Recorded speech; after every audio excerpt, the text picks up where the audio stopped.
అందుకే నివృత్యై చండాంశ త్రిపురహర నిర్మాల్య విముఖై అంటారు శంకర భగవత్పాదులు సౌందర్యలహరిలో.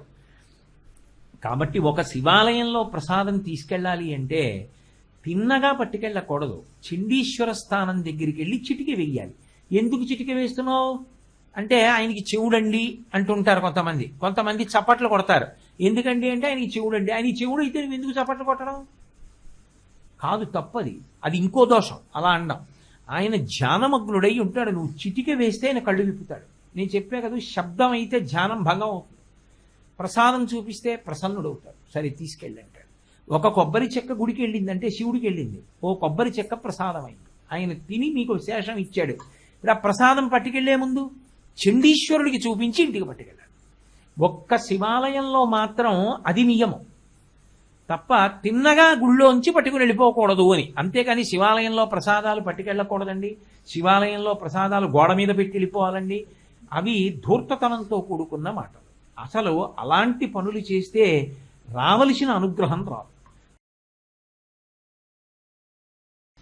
ఈశ్వరుణ్ణి కరచరణాదులతో ఎదురుగుండా కనపడితే ఎటువంటి భావనతో చూసి నమస్కరిస్తామో మంత్రోపదేశం చేసినటువంటి గురువుగారు కూడా అదే స్థానంలో నిలబడతారు.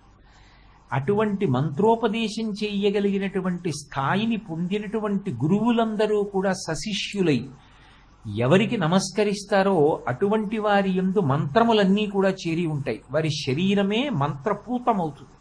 అంత స్థాయిని పొందిన మహాపురుషులు ఉంటారు. కంచికామకోటి పీఠాధిపత్యం వహించినటువంటి చంద్రశేఖరేంద్ర సరస్వతి మహాస్వామి వారు ఉపదేశం చెయ్యలేని మంత్రం అన్నది ఉండదు. ఇంకా ఆ స్థాయిని పొందుతారు. శరీరమే మంత్రపూతమవుతుంది. ఇప్పుడు శృంగగిరి పీఠాన్ని అధివసించినటువంటి చంద్రశేఖర భారతీ స్వామి వారు, అలాగే ఇప్పుడు పీఠాధిపతిగా ఉన్న భారతీ తీర్థ మహాస్వామి వారు, ఇటువంటి వారు అవతల వారిని చూడగానే అవతల వారికి ఏ మంత్రాన్ని ఉపదేశం చేస్తే వాళ్ళు ఉన్న స్థితిలో వాళ్ళకి విశేషంగా అనుగ్రహాన్ని ఇవ్వగలుగుతుంది, వాళ్ళు ఉన్న స్థితిలో అది వాళ్ళకి ఉపకారం చేస్తుంది అన్నది నిర్ణయించగలిగి ఉంటారు. అందుకే శృంగేరికి చంద్రశేఖర భారతీ స్వామి వారు పీఠాధిపత్యంలో ఉండగా ఒక వ్యక్తి వెళ్ళి నాకు ఫలానా మంత్రాన్ని ఉపదేశం చేయండి అని అడిగారు. స్వామివారు అన్నారు, మీరు రేపు రండి ఉపదేశం చేస్తాం అన్నారు. అని ఆయన వచ్చి నాకు ఈ మంత్రం ఉపదేశం చేయండి అన్నారు. రోగి చెప్పవలసింది రోగం ఒక్కటే, ఏ మందు ఇవ్వాలో చెప్పవలసింది వైద్యుడు. నీకే మంత్రం ఇవ్వాలో చెప్పవలసింది నేను. నాకు ఈ మంత్రం కావాలని నువ్వు కాదు అడగవలసింది అని మంత్రోపదేశం చేశారు. ఉపదేశం చేసినటువంటి మంత్రము చేత ఎంత శక్తి ఆవిర్భవిస్తుందో, బీజాక్షరములతో కూడుకున్నటువంటి మంత్రములను మననం చేయడం వల్ల ఎంత శక్తి విస్ఫోటనమవుతుందో, దాని చేత ఎటువంటి ఇక్కట్లను కూడా అధిగమిస్తారో మీరు తెలుసుకోవాలి అంటే చంద్రశేఖర భారతీ స్వామి వారి జీవిత చరిత్ర చదివితే అటువంటి దృష్టాంతాలు ఎన్నో కనపడతాయి. మంత్రం అంటే మంత్రమే, అంత గొప్పది. కొన్ని శ్లోకములకు మంత్రస్థాయి కలుగుతుంది. ఆదిత్య హృదయం ఉంది, శ్లోకాలుగా ఇచ్చిన అది మంత్రస్థాయిని పొందింది. జయమంత్రం ఉంది, అవి శ్లోకాలుగా ఇచ్చిన రామాయణంలో జయమంత్రం అంటాం, మంత్రస్థాయి పొందింది. అవి గురువు ఉపదేశం చెయ్యాలి. గురువు గారి దగ్గర ఉపదేశం పొందేటటువంటి పర్యంతము కూడా అది ఇవ్వవలసినంత విస్ఫోటన శక్తిని ఇవ్వదు. అటువంటి గురువు అనుగ్రహించి మంత్రాన్ని ఉపదేశం చేస్తారు. ఉపదేశ ప్రక్రియలో సాధారణంగా కుడి చెవిలో మంత్రాన్ని ఉపదేశం చేస్తారు. దంపతులుగా ఉన్నప్పుడు భార్య మంత్రోపదేశం పొందడం కన్నా కూడా శాస్త్ర విహితమైనటువంటి పద్ధతి ఏమి అంటే భర్త మంత్రోపదేశాన్ని పొందాలి. ఎందుచేత నేను ఈ మాట అంటున్నానంటే, యోమే భర్త సమీ గురు, భార్యకి భర్త సహజ సిద్ధమైనటువంటి గురువు.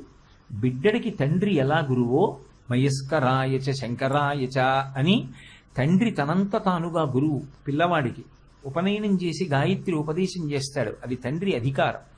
ఉపనయనం చెయ్యనటువంటి వర్ణంలో ఉన్న ఆ పిల్లల యొక్క అభ్యున్నతి కొరకు పాటుపడి వాళ్ళకి చదువు చెప్పించి విజ్ఞానాన్ని అందిస్తాడు, దానికి కారకమవుతాడు.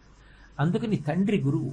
అలాగే పెళ్ళైపోయినటువంటి ఆడదానికి భర్త సహజంగా గురువు, చాలా గొప్పవాడు. ఆయన పరమేశ్వరుడి స్థాయిలో ఉంటాడు. నాతో విశిష్టం పశ్యామి బాంధవం విమృశంత్యహం సర్వత్ర యోగ్యం వైదేహి తపకృత విహావ్యయం అంటుంది అనసూయమ్మ. అంత గొప్పవాడైనటువంటి భర్త మంత్రోపదేశాన్ని పొంది కొంతకాలం జపం చేసిన తరువాత తాను జపం చేసిన మంత్రం ఏదుందో అది భార్యకి ఉపదేశం చేస్తే ఇద్దరూ కలిసి ఆ మార్గంలో నడవగలుగుతారు. ఒక మంత్రాన్ని ఉపదేశం పొందినప్పుడు దాని అంగన్యాస కరన్యాసాలు కాని, దాని ధ్యాన శ్లోకం కాని, ఏ గురువు దగ్గర ఉపదేశం పొందారో ఆ మంత్ర సంబంధమైనటువంటి జపంలో వచ్చేటటువంటి వైక్లభ్యాలు ఏమైనా ఉంటే ఆ గురువునే ఆశ్రయించి అడగడం ఎప్పుడూ మంచిది తప్ప ఒకరి దగ్గర ఉపదేశం పొంది వేరొక గురువుని ఆశ్రయించి సమాధానం పొందడం కన్నా ఏ గురువు గారి దగ్గర ఉపదేశం తీసుకున్నారో ఆ గురువు గారి దగ్గరే ఆ మంత్రానికి సంబంధించినటువంటి అనుమానాలన్నింటినీ నివృత్తి చేసుకోవచ్చు.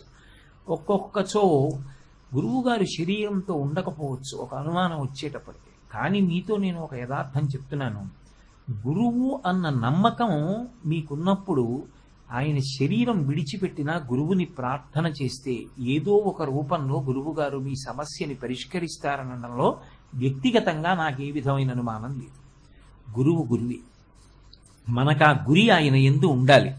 ఆ గురి మనకి లేనప్పుడు ఆయన ఎంత శక్తివంతుడైనా గురువు కాలేడు. కాబట్టి మంత్రోపదేశము అనేటటువంటి మాటలో అంతర్లీనంగా ఇన్ని విశేషాలు నిక్షిప్తమై ఉన్నాయి.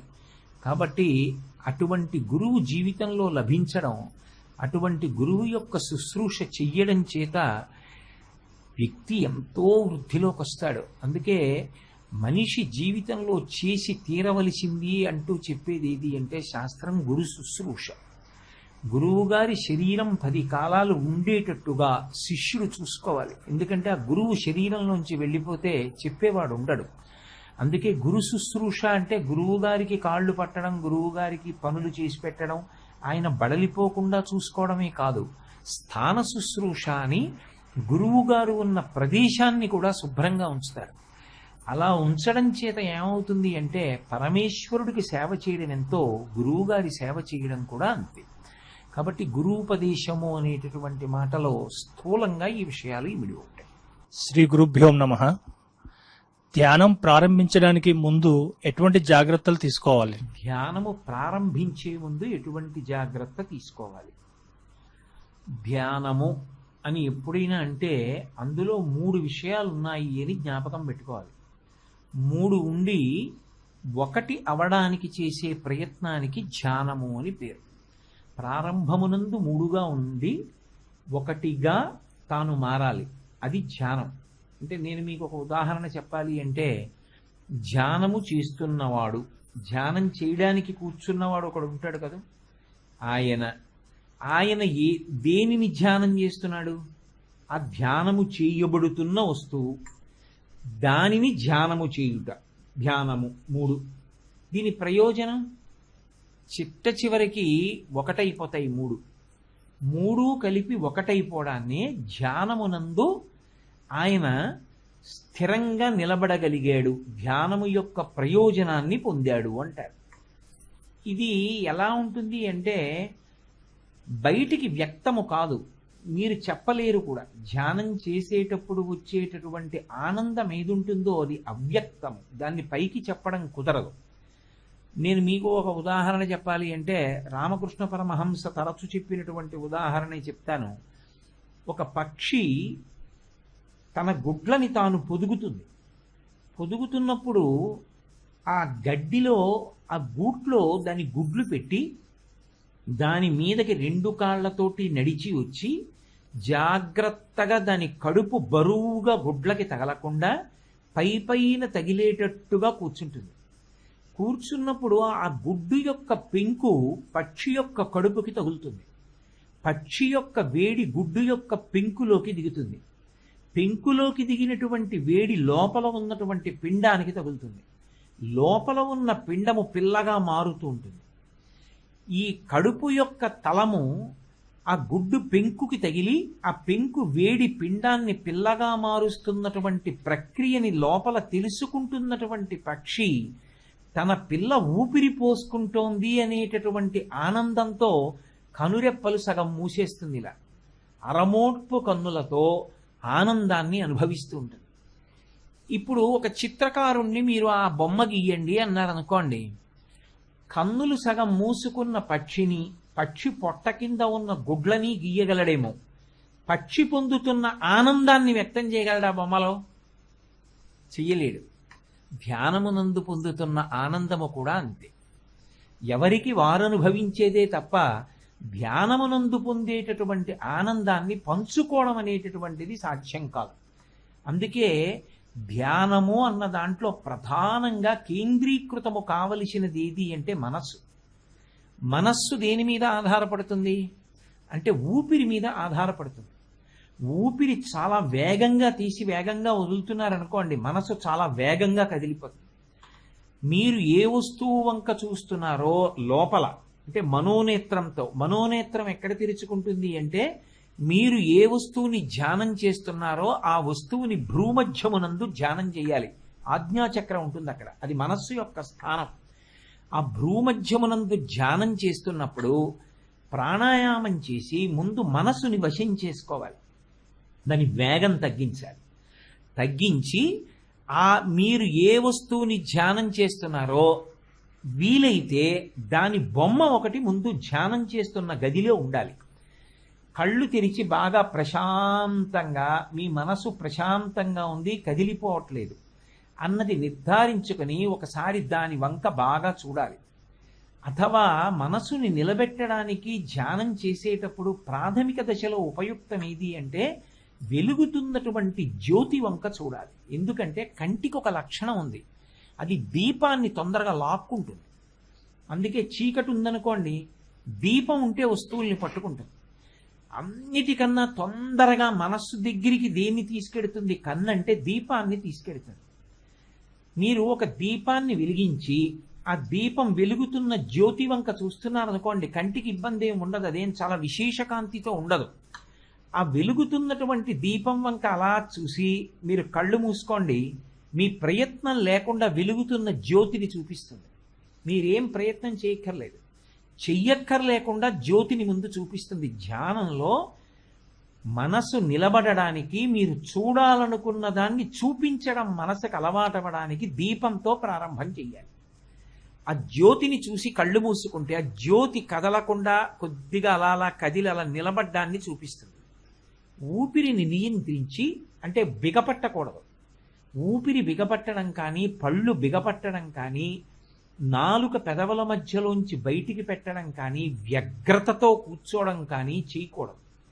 ఆసనం మీకు పరమ ప్రశాంతంగా సౌకర్యంగా ఉంది అన్న విషయాన్ని ముందు చూసుకోవాలి. చాలా మెల్లగా మందంగా ఏదైనా సువాసన గదిలో వస్తూ ఉండాలి. ఏ చక్కటి సాంబ్రాణో వేశారనుకోండి, అది చాలా గాఢమైన వాసన ఉండకూడదు, మందమైన వాసన వస్తోంది అనుకోండి. లేకపోతే జాజిపూల దండ ఒకటి పెట్టి కొద్ది వేగంతో వస్తున్నటువంటి ఫ్యాన్ పెట్టారనుకోండి, ఆ జాజిపూల మించి వస్తున్నటువంటి గాలి చేత, ప్రాణాయామం చేత మనసు నిలబడుతుంది. మీరు ఏ గదిలో కూర్చున్నారో, మీరు ఏ ప్రాంతంలో కూర్చున్నారో ఆ ప్రాంతంలో మీరు భయం పొందవలసిన అవసరం ఉండకూడదు. నేను ఇక్కడ కళ్ళు మూసుకు చాలాసేపు కూర్చుంటే ఏమైనా అవుతుందా అన్న అనుమానం మీకు ఉండకూడదు. నేను ధ్యానంలోకి వెళ్లే ముందు ఎప్పుడూ కూడా ఇంతసేపు అని కాలనియతి పెట్టుకోకూడదు. ఇంతసేపు అన్నారనుకోండి, మీరు దేన్ని చూద్దాం అనుకుంటున్నారో దాని మీద కన్నా ఎంతకాలం అయింది అన్న దాని మీద ఉంటుంది. అందుకే ధ్యానంలో కాలంతో నియతి పెట్టుకోకుండా మీరు ప్రశాంతపడడాన్ని చూడాలి. అలా ప్రశాంతంగా దృష్టి పెట్టి, నేను ఇక్కడ ఇలా కూర్చుంటే ఏ తేలన్నా వస్తుందా, ఏమైనా పాములు అవి పాకే అవకాశం ఉందా, ఏమైనా జిర్రిల్లంటి వస్తాయా, ఇలాంటి అనుమానాలు ఉండకూడదు. లేకపోతే 10 నిమిషాల్లో ఇందులో ఎవరికైనా ఏమైనా వస్తువులు తీసుకునే అవసరం ఉంటుందా, ఇలాంటివి ఉండకూడదు. ఉండకుండా ప్రశాంతంగా కూర్చుని మీ మనసుని దాని మీద లగ్నం చెయ్యగలిగినటువంటి స్థితిని పొందాలి. దానికి ఉత్తమమైనటువంటి మార్గం ఏమిటి అంటే, కూర్చోగలిగితే, నేల మీద కూర్చోగలిగితే ఏదైనా మెత్తటి ఆసనం వేసుకుని, మెత్తటి ఆసనం అంటే నా ఉద్దేశ్యం పల్సగా ఉండేటటువంటిది ఓ శాలువా లాంటిది ఏదైనా వేసుకుని మీరు కూర్చుని కాళ్ళ కింద అక్కడ బట్ట ఒత్తుకోవట్లేదు, రక్త ప్రసారానికి ఇబ్బంది లేదని ఒక చేతిలో ఒక చేతిని పెట్టి ఆ రెండు చేతులు ఒళ్ళో పెట్టుకుని వెన్నుపాము నిటారుగా ఉంచి మెడ ఇలా పైకి ఎత్తకుండా ఇలా పక్కలకి వాల్చకుండా నిటారుగా ఉంచి కళ్ళు మూసుకుని గట్టిగా రెప్పలు మూయకుండా భ్రూమధ్యమునందు మీరు దేన్ని ధ్యానం చేద్దాం అనుకుంటున్నారో ఆ వస్తువు మీద మనసుని కేంద్రీకృతం చెయ్యాలి. అలా కేంద్రీకృతం చేసి మనసుని అలాగే ఉంచి ఆ వస్తువు వంకే చూస్తూ అంతర్నేత్రంతో ఉంటే దానికి ధ్యానమని పేరు.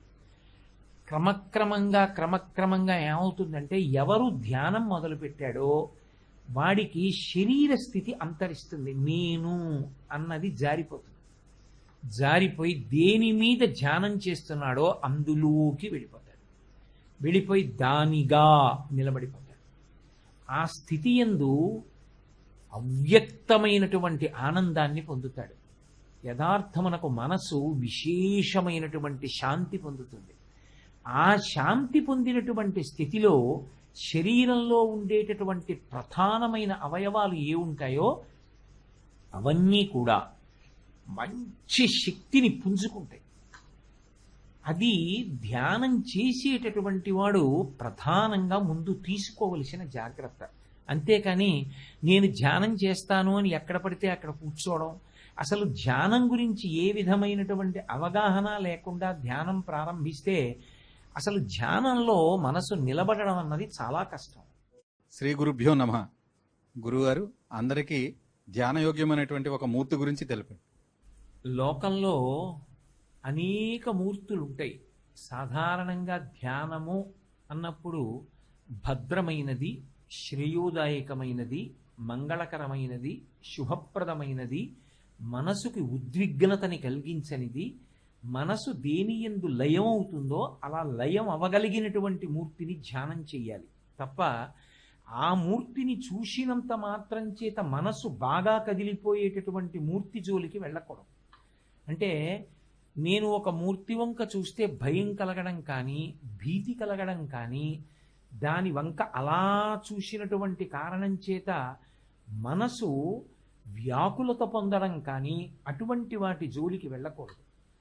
పరమశాంతరసాన్ని ఆవిష్కరించేటటువంటివి, చిరునవ్వు నవ్వుతూ ఉండేటటువంటివి, మనసుకి లోపల ఉల్లాసాన్ని కల్పించగలిగినవి, మనసు అందులో కరగగలిగినటువంటిది తీసుకోవాలి.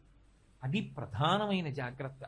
ఎందుచేత అంటే మనసు కానీ కరగదనుకోండి అందులోకి, అప్పుడు అది ఏమవుతుందంటే రెండిటిలో ఏదో ఒకదాన్ని ఇస్తుంది. ఒకటి ఇస్తే భయాన్ని ఇస్తుంది, ఇవ్వకపోతే కామాన్ని ఇస్తుంది. ఈ రెండిటిలో ఏదో ఒకటి ఇస్తుంది. అది దాని లక్షణం. అందుకే ప్రేమ యందు ఏముంటుందంటే భక్తి యందును కరిగిపోవడం ఉంటుంది. భక్తి అంటే కరిగిపోవడం. మీరు ఏ మూర్తిని ఉపాసన చేస్తున్నారో ఆ మూర్తిలో మీరు కరిగిపోతారు. ఇప్పుడు పంచదారని నీటిలో వేశాననుకోండి, పంచదార నీటిలో కరిగిపోతుంది. పంచదారలోకి నేను కొయ్య రసను తీసుకొచ్చి వేసి కలిపాను అనుకోండి, ఎప్పటికీ కలవదు, సరికదా, నీటి రంగు మారిపోతుంది. ధ్యానము అన్న దాంట్లో ఉండవలసిన లక్షణం ఏమిటంటే మీ మనసు దానిలో కరిగిపోవాలి. కరిగిపోవాలి అంటే దాని పట్ల మీకు ప్రేమ ఉండాలి, దాని యందు భక్తి ఉండాలి, మీకు ఏం భయం కలగకూడదు. దాన్ని స్మరిస్తే సంతోషంతో అక్కడికి వెళ్ళడానికి మీ మనసు ఇష్టపడాలి. అది ఎలా ఉంటుందంటే అమ్మ దగ్గరికి వెళ్ళడానికి పసిపిల్లాడు ఎలా ఉత్సాహం చూపిస్తాడో, అమ్మ కనపడగానే నిద్ర లేవగానే అమ్మ కోసం వెతుక్కుని అమ్మ కనపడగానే అమ్మ జడేసుకుందా, అమ్మ జడేసుకోలేదా, అమ్మ స్నానం చేసిందా, అమ్మ స్నానం చేయలేదా, అమ్మ అన్నం తిందా, అన్నం తినలేదా, వీటితో పిల్లాడికి సంబంధం లేదు. అమ్మ కనపడాలంటే వాడికి. అమ్మ కనపడితే సంతోషపడిపోయినట్టు ఎవరు కనపడితే మనసు సంతోషించి కరుగుతుందో ఆ మూర్తిని తీసుకోవాలి. అటువంటి మంగళప్రదమైన మూర్తులు ఎన్నో ఉన్నాయి. కానీ అన్ని ఆశ్రమాలకి ఉపయుక్తమైన మూర్తి అంటే ఒక బ్రహ్మచారికి, లేదా ఇవాల్టి రోజుల్లో చెప్పాలి అంటే ఒక విద్యార్థికి, ఓ చదువుకుంటున్న పిల్లాడికి మంచి అనుగ్రహాన్ని ఇవ్వగలిగినది, లేదా ఆశ్రమం రీత్యా చెప్పినప్పుడు బ్రహ్మచారికి, ఒక గృహస్థుకి మంచి ఫలితాలు ఇవ్వగలిగినది, ఒక వానప్రస్థుకి, మంచి ఫలితం ఇవ్వగలిగినది, ఒక సన్యాసికి మంచి ఫలితం ఇవ్వగలిగినది. 4 ఆశ్రమాల యొక్క ధర్మాలు భిన్నములైన 4 ఆశ్రమాల వాళ్ళు కూడా ధ్యానం చేసినా కూడా నలుగురికి ఎవరికి ఏ ఫలితం అందాలో ఆ ఫలితం అందించగలిగినటువంటి ప్రశస్తమైన మూర్తులలో అత్యంత శ్రేయోదాయకమైనది దక్షిణామూర్తి స్వరూపం. కృష్ణ భగవానుడు గొప్పగా ధ్యానానికి యోగ్యమైన మూర్తి, కానీ గృహస్థు దాన్ని ధ్యానం చేస్తే కాళ్ళ దగ్గర ఆవు దూడ ఉన్నటువంటి మూర్తినే ధ్యానం చెయ్యాలి అని చెప్పి ఒక నియమాన్ని పెద్దలు చెప్తారు. దక్షిణామూర్తి అనుకోండి, విద్యార్థి ధ్యానం చేస్తే అపారమైనటువంటి జ్ఞాపక శక్తి, తేజస్సు, ఆరోగ్యము కలుగుతాయి. గృహస్థు ధ్యానం చేస్తే సమస్తమైనటువంటి ఐశ్వర్యము కలుగుతుంది, ధర్మమునందు అనురక్తి కలుగుతుంది. వానప్రస్థుకి వైరాగ్యం బాగా పెరుగుతుంది, సన్యాసికి జ్ఞానము నిలబడుతుంది. ఎవరికి ఏది కావాలో దాన్ని అది అనుగ్రహిస్తుంది. అందరికీ ఒకలా కాదు, ఎవరికి ఏది ఇవ్వాలో అదే ఇవ్వగలదు. పైగా పరమమంగళమూర్తి. దక్షిణామూర్తి వంక చూడడమే అసలు ఎంత ఆనందంగా ఉంటుందో. ఆ వీరాసనంలో కూర్చుని ఒక కాలు కింద పెట్టి, ఆ కాలు కింద ఉన్నటువంటి మాయ రాక్షసుడు కూడా తలెత్తి నవ్వుతూ ఉంటాడు. ఆ 2వ కాలు తీసుకొచ్చి కింద పెట్టినటువంటి కాలు యొక్క తొడ మీద వేసుకుని 4 చేతులతో ఉంటాడు. చక్కగా చిన్న చిరునవ్వు నవ్వుతూ పెద్ద వటవృక్షం కింద కూర్చుని ఉంటాడు.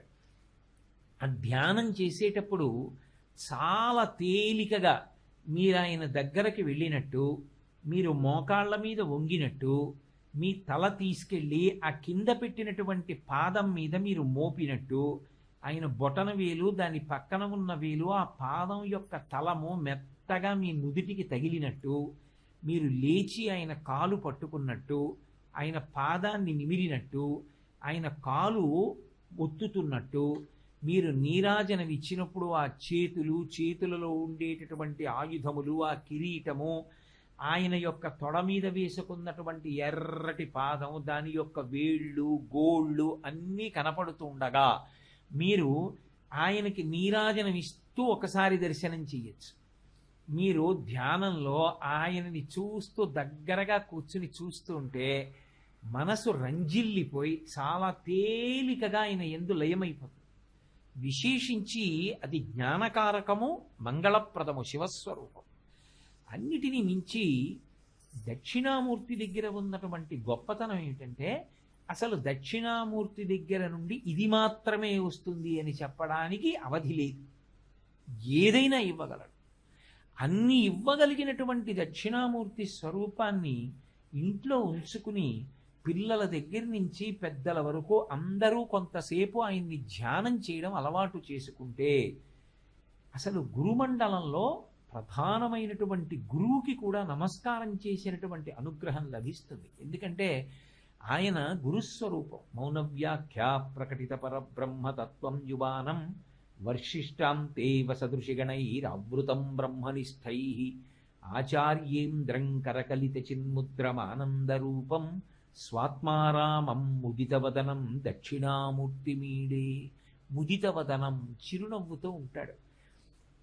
మనసుకి ఒక లక్షణం ఉంటుంది, అది విసుగు చెందుతుంది. మీరు రోజు ఒక్కలాగే చూపించారనుకోండి, రోజు కింద పెట్టిన పాదం చూపించారనుకోండి, నిన్న ఇదేగా చేశాను మళ్ళీ ఏటో పెడుతుంది. కాదు, మీరు ఇవాళ పాదం ధ్యానం చేస్తే రేపు చిన్ముద్ర ధ్యానం చేయొచ్చు.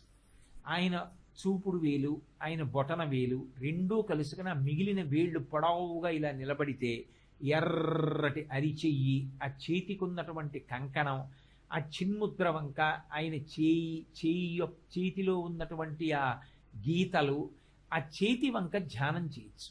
మీరు రోజు మార్చి చూసి మనసు నిలబెట్టడానికి పరమయోగ్యమైనటువంటి మూర్తి దక్షిణామూర్తి అని ఎందరో పెద్దలు నిర్ధారణ చేశారు. ఇది నా సొంత అభిప్రాయం కాదు.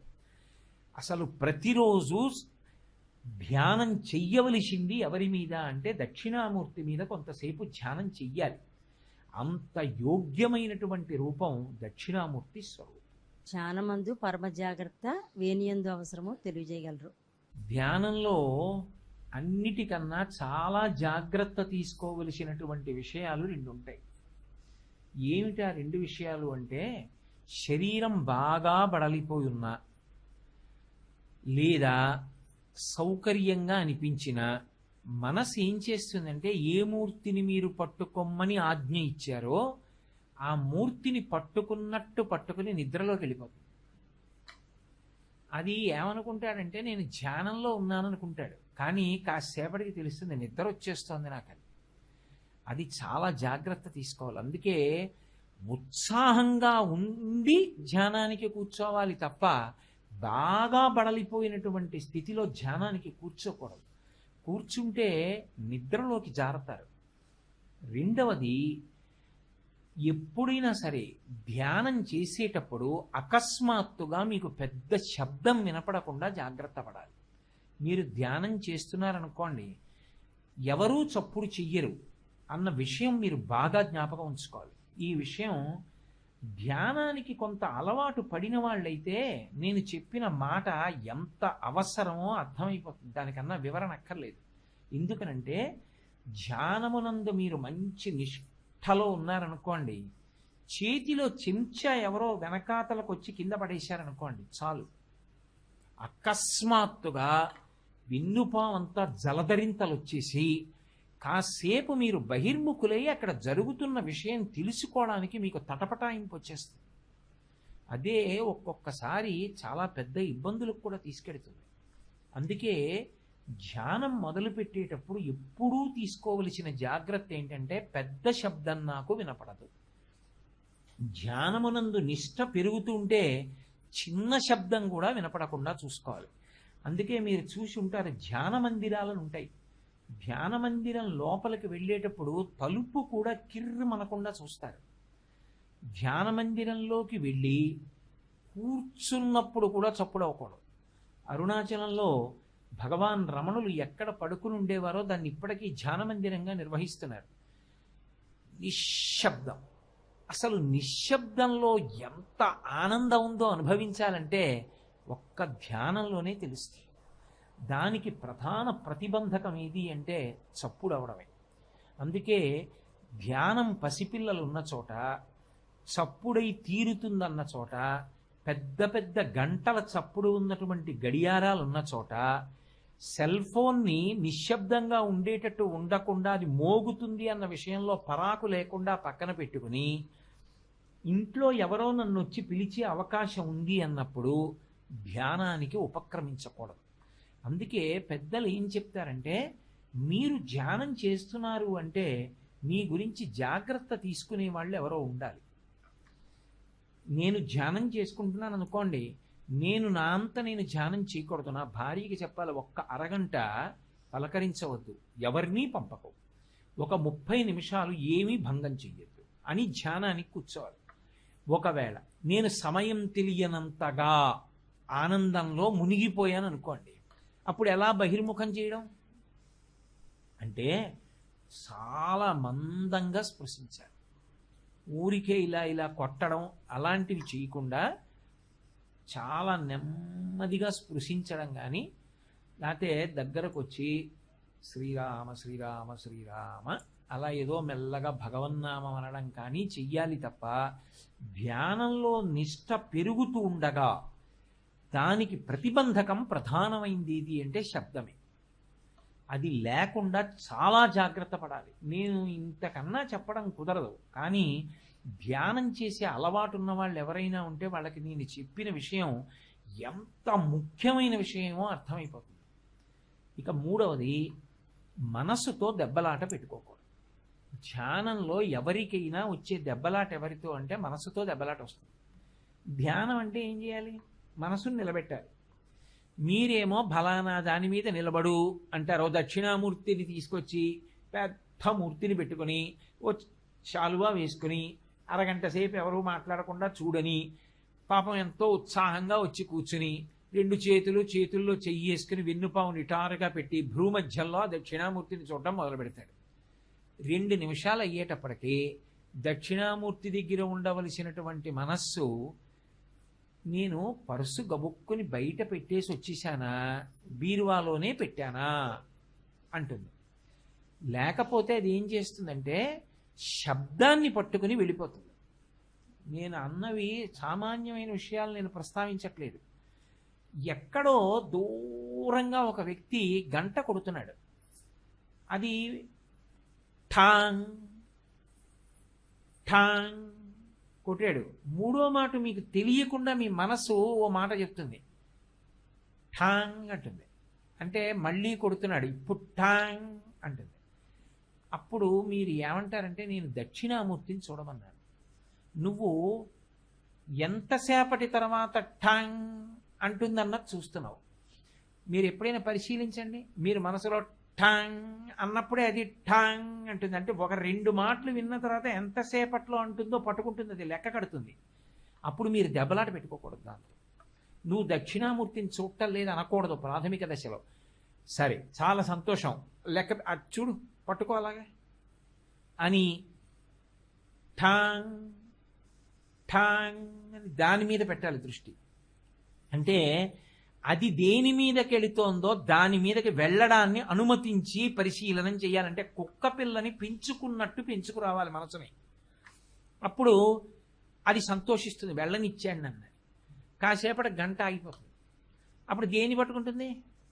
అప్పుడు మీరు దాన్ని అభినందించాలి, బాగా పట్టుకున్నావు, గంట కొట్టడాన్ని చాలా చక్కగా పట్టుకున్నావు, ఇప్పుడు అలాగే పట్టుకో దక్షిణామూర్తిని అని మీరు దాన్ని తీసుకురావాలి. అది మొదట్లో ఏదో అరగంట అంటే అరగంట మీకు దక్షిణామూర్తి నేను చూడదు, అది వెళ్ళిపోతుంది. మీరు పసిపిల్లని మారాన్ చేసినట్టు చేసుకురావాలి. రాగా రాగా రాగా రాగా అది నల్లమందు కలవాటు పడిన నెమలి అనేవారు రామకృష్ణ పరమహంస.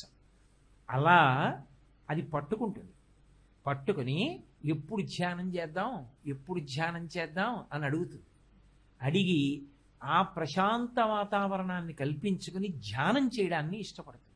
అందుకే ధ్యానమునందు అత్యంత జాగ్రత్త తీసుకోవలసినటువంటి విషయాలుగా పెద్దలు ఈ మూడిటిని చెప్తారు. స్వామి వివేకానందని రామకృష్ణ పరమహంస తీసుకొచ్చి కూర్చోబెట్టారు. ధ్యానం చెయ్యి అన్నారు. ఓ 10 నిమిషాలాగి వచ్చారు. నేను చెప్పిన దాని మీద దృష్టి పెట్టావా అని అడిగారు. పెట్టాను. ఉందా మనసు? లేదు. మరి ఎక్కడికి వెళ్ళింది అని అడిగారు. అదే నాకు చికాకెత్తిపోతోంది. దూరంగా ఎవడో దేన్నో కమ్మరి కొడుతున్నాడు ఇనప వస్తువుని. ఆ కొడుతున్నప్పుడు ధన్ ధన్ అని చప్పుడు అవుతోంది. అక్కడ వింటోంది వెళ్ళి. మళ్ళీ ఇంత సమయం తర్వాత ధన్ అంటుంది అని లెక్క కడుతోంది. ఇక్కడ ఉండట్లేదన్నారు. నువ్వు మొదటి విజయం సాధించావు అన్నారు పరమహంస. ఎందుకని? ఇన్నాళ్ళు మీ మనసు మీరు చెప్పిన మాట వింటలేదన్న విషయం మీకు తెలియదు. ఇవాళ మీకు తెలిసింది అది మీరు చెప్పినట్టు వింటలేదు. మీరు చెప్పిన దాన్ని పట్టుకున్నట్టు పట్టుకుని మీకు తెలియకుండా వదిలి ఇంకో దాని మీదకి వెళ్ళిందని. అసలు అది చెప్పినట్టు వింటలేదని తెలుసుకుని దాన్ని మచ్చిక చేసే ప్రయత్నం చెయ్యడం మొదటి విజయం. అందుకే ధ్యానమునకు మొదటి ప్రతిబంధకం ఏది అంటే ధ్యానమునందు మనసు నిలబడకపోవడమే. అలా నిలబడిపోయింది అనుకోండి అందరూ యోగులే. అందుకు సాధన అన్నమాట అవసరమైంది.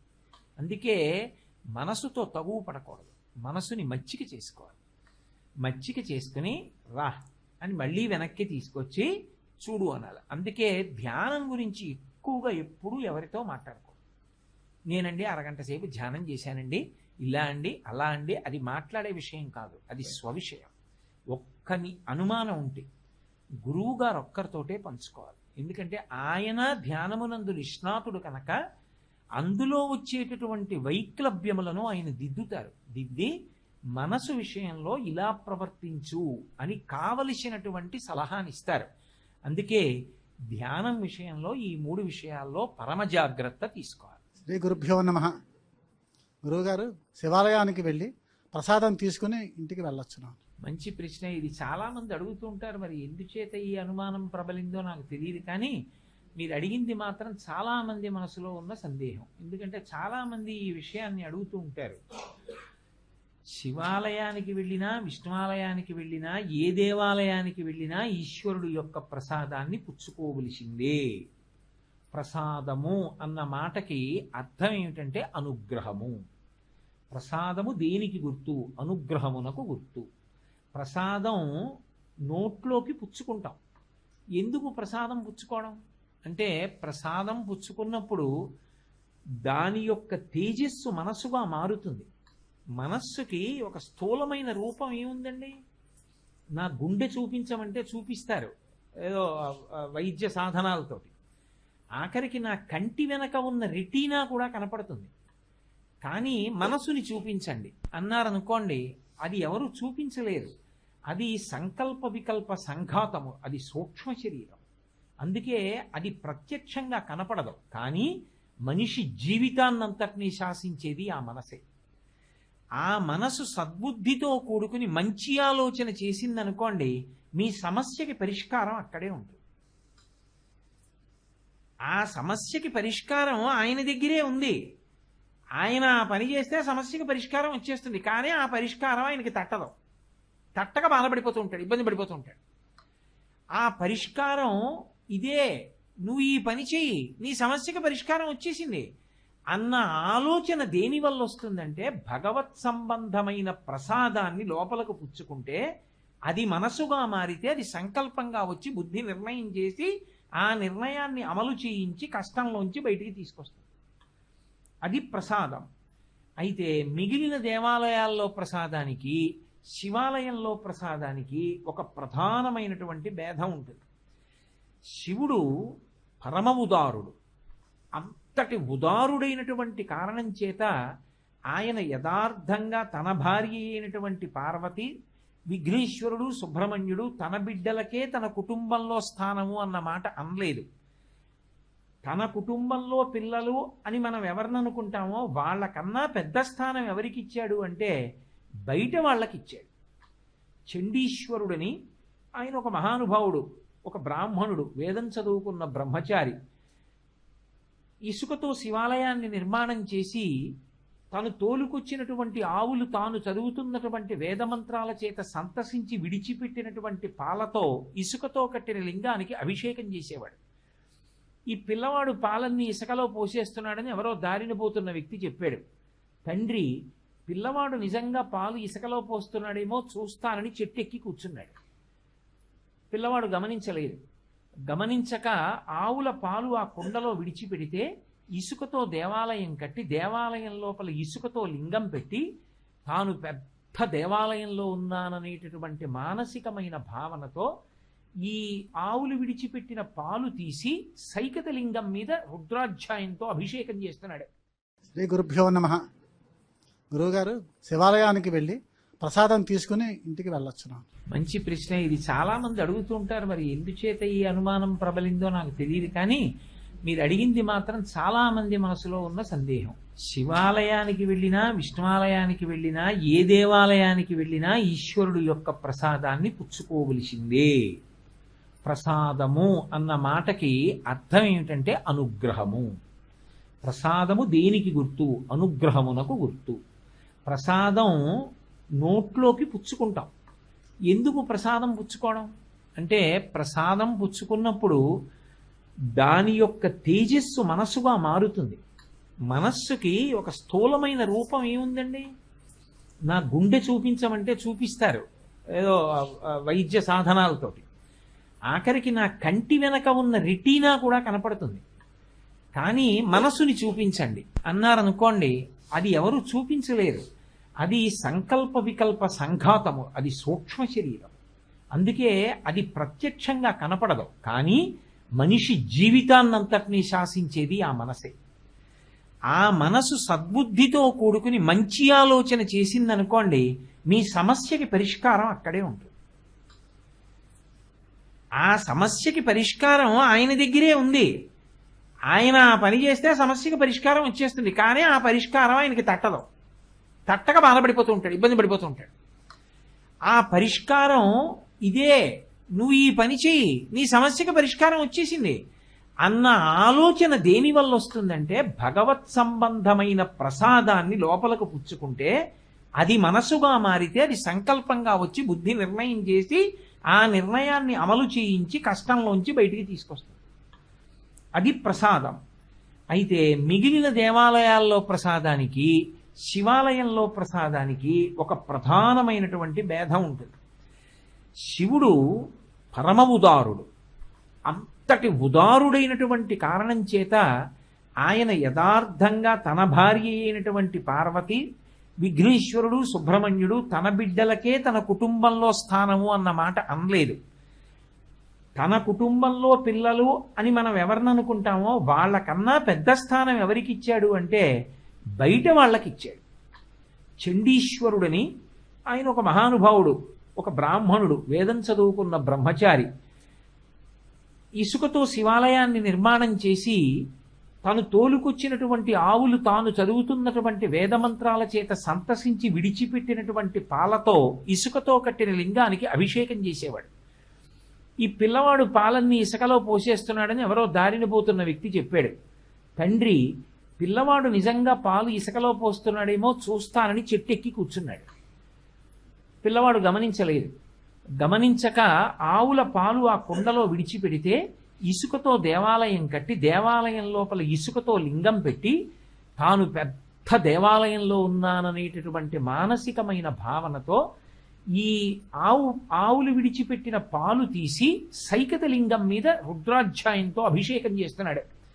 ఆ చేస్తున్నప్పుడు ఆయన ఒకటైపోయాడు. ధ్యానం చెప్తున్నాడు కానీ మనసు నిండా శివలింగాన్ని చూస్తూ తాను శివలింగం అయిపోయాడు. అంతటి ఆనందంలో ఉన్నాడు. మూడు ఒకటైతే ఆనందం ఉద్భుతమవుతుంది. తమలపాకులు వక్క సొన్నం కలిస్తే నోరు ఎర్రబడినట్టు ధ్యానమునందు ధ్యానము చేస్తున్నవాడు, ధ్యానము చేయబడుతున్నది, ధ్యానము మూడు ఏకీకృతమైతే ఆనందం ఉద్భుతమవుతుంది. ఆ ఆనందంలో ఉన్నాడు. తండ్రి చూశాడు దూరంగా చెట్టు మించి. వీడు పాలు ఇసుకలో పోసేస్తున్నాడని పరుగు పరుగున వచ్చి కాలుతో ఆ ఇసుకతో కట్టిన గుడినంతటినీ తన్నేశాడు. అయినా పిల్లవాడికి తెలియలేదు. ఆ పాలు అలా పోసేస్తున్నాడు, కళ్ళు మూసుకుని శివలింగం మీద పడుతున్నాయి. పిల్లవాడు తన వంక చూడలేదన్న కోపంతో అక్కడ ఉన్నటువంటి ఆవు పాల కుండని కాలుతో ఒక్క తన్ను తన్నాడు. అలా తన్నేటప్పటికీ ఆ కుండ బద్దలైపోయి పాలన్నీ కింద పడిపోయి అతను పాత్రలోకి ఇలా చేయి పెడితే పాలు తగలలేదు. బహిర్ముఖుడయ్యాడు. చూశాడు, తండ్రి ఉగ్రుడై నిలబడి ఉన్నాడు. కుండ బద్దలు కొట్టేశాడు. కాళ్ళ నిండా పాలున్నాయి. అభిషేకం జరుగుతున్నటువంటి శివాభిషేకానికి ఉపయుక్తమవుతున్న పాలకుండ తన్నాడు. మా తండ్రి మహాపాపం చేశాడు. ఈ కాళ్లతో ఉంటే ఇన్ని నరకాలు అనుభవించాలో, అందుకే తండ్రిని రక్షించడానికి ఆవు పాలతో అభిషేకం చేస్తున్నప్పుడు ఆ పాత్రని తన్నాడు కనుక ఆ కాళ్ళు నరికేస్తానని గొడ్డలి విసిరాడు. ఆ గొడ్డలి ఒక కాలుని తెంపి రెండో కాలుకి తగిలింది. తండ్రి నెత్తుటి ధారంలో కింద పడి శరీరం వదిలేశాడు. వెంటనే పరమశివుడు ఆకాశంలోంచి నందివాహనారూఢుడై ప్రత్యక్షమయ్యాడు. ఎంత భక్తిరానిది! నువ్వు కట్టిన ఇసుక కూడా అనుకోలేదు, శివలింగం అనే అభిషేకం చేశావు. తండ్రి ఆవుపాల పాత్రని తన్నాడని ఉద్ధరించడానికి గొడ్డలితో కాళ్ళు నరికావు తప్ప ఏదో కక్షతో నరకలేదు. కాబట్టి నిన్ను నా కుటుంబంలో ఒక వ్యక్తిగా తీసుకుంటున్నాను అని చండీశ్వరుడు అన్న పేరుతో స్థానం ఇచ్చాడు. ఎప్పుడూ ఇదే ధ్యానంలో కూర్చుని ఉంటావు. ప్రతి శివాలయంలో ఉత్తరంగా ఉంటావు, ఉండి ధ్యానం చేస్తూ ఉంటావు. నన్ను నీ దగ్గరికి వచ్చి ఎవరైనా చిటిక వేస్తే కళ్ళు విప్పుతావు, భంగమై కోపంగా చూస్తావు. వెంటనే నాకు ఇచ్చినవే ఉన్నాయో, నాకు తినమని తెచ్చినవే ఉన్నాయో అందులో సగం నీవే, నే తినగా మిగిలినవి నీవి. అవి భక్తులు ఇంటికి పట్టుకెళ్ళాలి అంటే నీ అనుమతితో పట్టుకెళ్ళాలి. అందుకని పట్టుకెళ్ళి చిటిక వేస్తే ఆయన కళ్ళు విప్పుతాడు. దేనికి ధ్యానభంగం చేశావని. అయ్యా స్వామి ప్రసాదం పట్టుకెడదాం అనుకుంటున్నాను ఇదిగో అని కొబ్బరి చెక్క చూపించాలి. ఆయన ఒకసారి చూసి పట్టుకెళ్ళి ఈశ్వరానుగ్రహం పొందంటాడు. అప్పుడు పట్టుకెళ్ళాలి. అందుకే నివృత్యై చండాంశ త్రిపురహర నిర్మాల్య విముఖై అంటారు శంకర భగవత్పాదులు సౌందర్యలహరిలో. కాబట్టి ఒక శివాలయంలో ప్రసాదం తీసుకెళ్ళాలి అంటే తిన్నగా పట్టుకెళ్ళకూడదు. చండీశ్వర స్థానం దగ్గరికి వెళ్ళి చిటిక వెయ్యాలి. ఎందుకు చిటిక వేస్తున్నావు అంటే ఆయనకి చెవుడండి అంటుంటారు కొంతమంది. కొంతమంది చప్పట్లు కొడతారు. ఎందుకండి అంటే ఆయనకి చెవుడండి. ఆయన చెవుడు అయితే నువ్వు ఎందుకు చప్పట్లు కొట్టడం? కాదు, తప్పది. అది ఇంకో దోషం అలా అనడం. ఆయన ధ్యానమగ్నుడై ఉంటాడు. నువ్వు చిటిక వేస్తే ఆయన కళ్ళు విప్పుతాడు. నేను చెప్పే కదా, శబ్దం అయితే ధ్యానం భంగం అవుతుంది. ప్రసాదం చూపిస్తే ప్రసన్నుడవుతాడు. సరే తీసుకెళ్ళి అంటాడు. ఒక కొబ్బరి చెక్క గుడికి వెళ్ళిందంటే శివుడికి వెళ్ళింది. ఓ కొబ్బరి చెక్క ప్రసాదం అయింది. ఆయన తిని మీకు శేషం ఇచ్చాడు. ఇప్పుడు ఆ ప్రసాదం పట్టుకెళ్లే ముందు చండీశ్వరుడికి చూపించి ఇంటికి పట్టుకెళ్ళాలి. ఒక్క శివాలయంలో మాత్రం అది నియమం. తప్ప తిన్నగా గుళ్ళోంచి పట్టుకుని వెళ్ళిపోకూడదు అని. అంతేకాని శివాలయంలో ప్రసాదాలు పట్టుకెళ్ళకూడదండి, శివాలయంలో ప్రసాదాలు గోడ మీద పెట్టి వెళ్ళిపోవాలండి. అవి ధూర్తతనంతో కూడుకున్న మాటలు. అసలు అలాంటి పనులు చేస్తే రావలసిన అనుగ్రహం రాదు. తప్పకుండా ప్రసాదం పట్టుకెళ్ళాలి. మారేడు దళాల్లాంటివి అవి పట్టుకెళ్ళి ఎక్కడో పడేస్తే ఎవరైనా తొక్కుతారేమోనన్న భయం ఉంటే అటువంటివి చండీశ్వర స్థానం దగ్గర విడిచిపెట్టి వెళ్ళిపోవడం మంచిది. అంతేకాని ఆ నిర్మాల్యం పట్టుకెళ్ళి నందీశ్వరుడి మీద పెట్టారనుకోండి, ఆ నంది మించి కింద పడతాయి. శివలింగ దర్శనం చెయ్యాలంటే నందీశ్వరుడి దగ్గరికి వచ్చి కుడి చెయ్యి ఆ రెండు వేళ్ళు ఆయన కొమ్ముల మీద పెట్టి వెనకాతల ఎడం చేత్తో ఆయన వృషణాన్ని పట్టుకుని ఒక్కసారి ఇలా నొక్కితే ఆయన ఊపిరి అని ఆగుతుంది. ఆగినప్పుడు ఆ ఊయల ఆగి శివదర్శనం అవుతుంది. వృషస్య వృషణం స్పృష్ట్వా శృంగమధ్యే శివాలయం దృష్ట్వా క్షణం నరో యాతి కైలాసే శివసన్నిధిం అని శైవాగమం. ఇప్పుడు నంది మీద పెట్టారనుకోండి, అది కింద పడుతుంది. వెళ్ళి దర్శనం చేద్దాం అనుకున్నవాడు అది తొక్కాడు అనుకోండి, గత జన్మల పుణ్యం పోతుంది. పుష్పదంతోపాఖ్యానం అదే. కాబట్టి నంది మీద కాదు పెట్టవలసింది, చండీశ్వర స్థానం దగ్గర నిర్మాల్యం విసర్జించాలి. అందుకే శివలింగం మీద నిర్మాల్యం తీసేటప్పుడు ఉత్తరాభిముఖంగా తీస్తారు, ఎందుకంటే చండీశ్వర స్థానం ఉంది కాబట్టి ఉత్తరాన.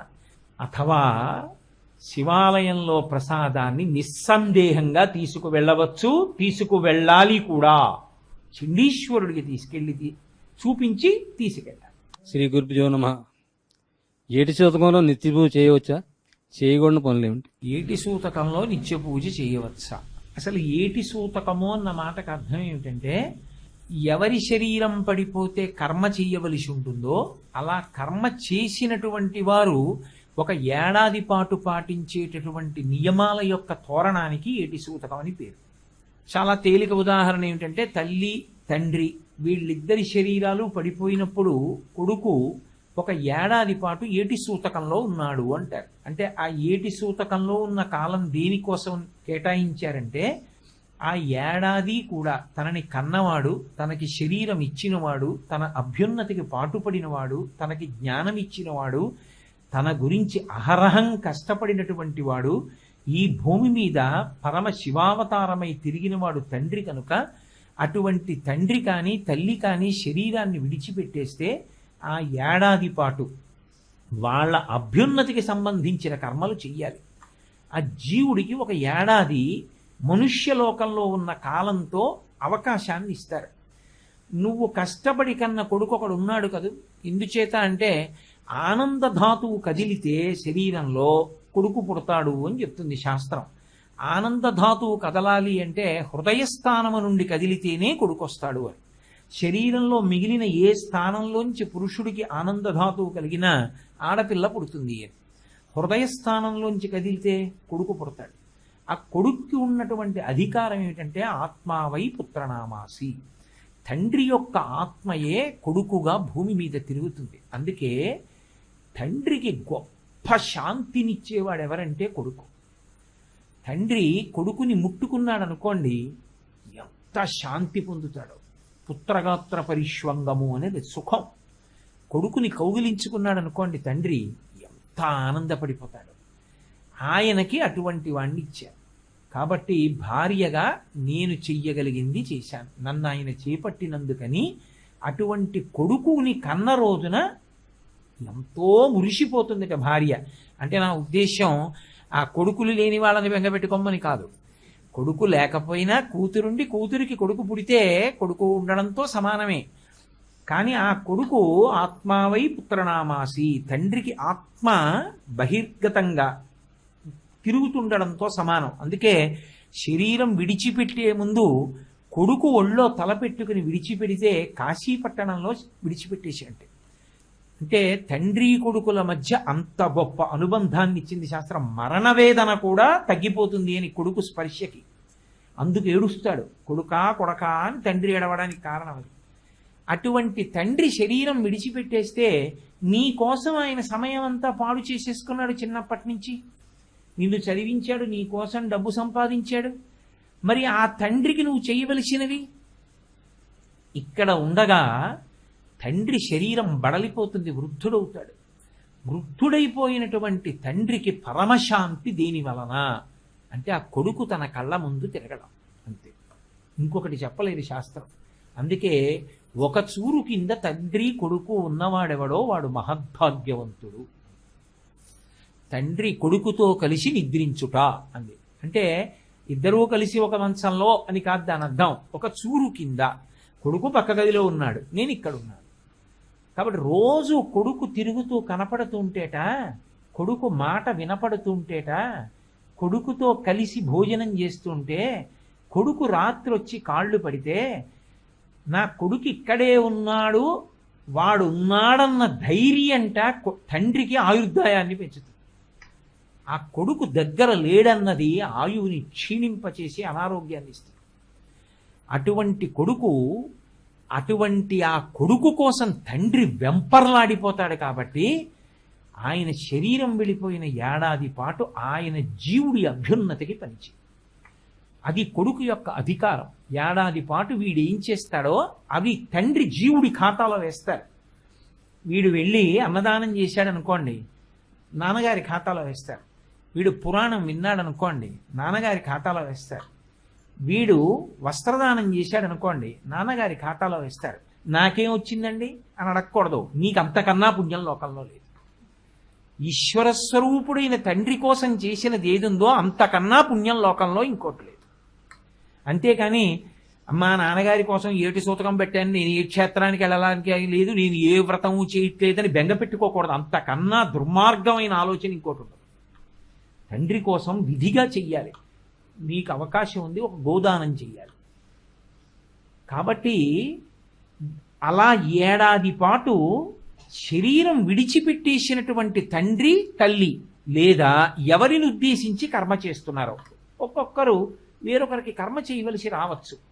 అలా కర్మ చెయ్యవలసి వస్తే ఎవరు కర్మ చేస్తున్నారో వాళ్ళు ఏడాది పాటు ఏటి సూతకంలో ఉన్నారంటారు. ఏటి సూతకంలో ఉంటే నిత్య పూజ చేసి తీరాలి. ఏటి సూతకంలో ఉన్నామండి, మా ఇంట్లో రోజూ చెయ్యవలసిన పూజ చెయ్యమన్న మాట అనడానికి అధికారం లేదు. పంచోపచారములు జరిగి తీరాలి, అథవా షోడశోపచారములు కూడా చెయ్యొచ్చు.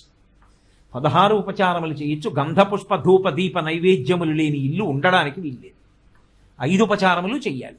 చక్కగా దీపం పెట్టచ్చు, ఈశ్వరుణ్ణి పూజ చేయొచ్చు, నైవేద్యం పెట్టచ్చు, ప్రసాదం తినచ్చు.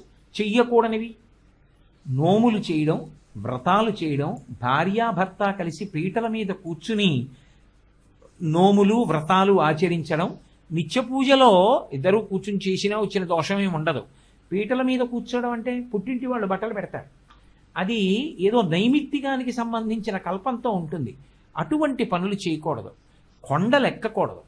కొండల మీద ఉన్నటువంటి దేవాలయాల దర్శనం చేయడానికి ఏడాది పాటు కొండ మీదకి వెళ్ళకూడదు.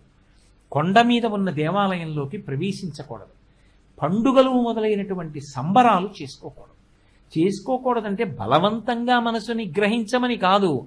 అయ్యో నా గురించి అంత వెంపర్లాడిన ఆయన వెళ్ళిపోయాడే, కనీసం ఒక్క ఏడాది నా చిన్నతనంలో అంత డబ్బు లేని రోజుల్లో కూడా నా కోసమని నేల టపాకాయలు కట్ట తాటాకు టపాకాయలు కట్ట పట్టుకొచ్చి నన్ను దగ్గర చెయ్యి పట్టుకుని టపాకాయ కాల్పించి మా నాన్నగారు ఎంత మురిసిపోయారు, మా అమ్మ పాపం ఎంత మురిసిపోయేది, పిచ్చి తల్లి ఆవిడ వెళ్ళిపోయింది కదా.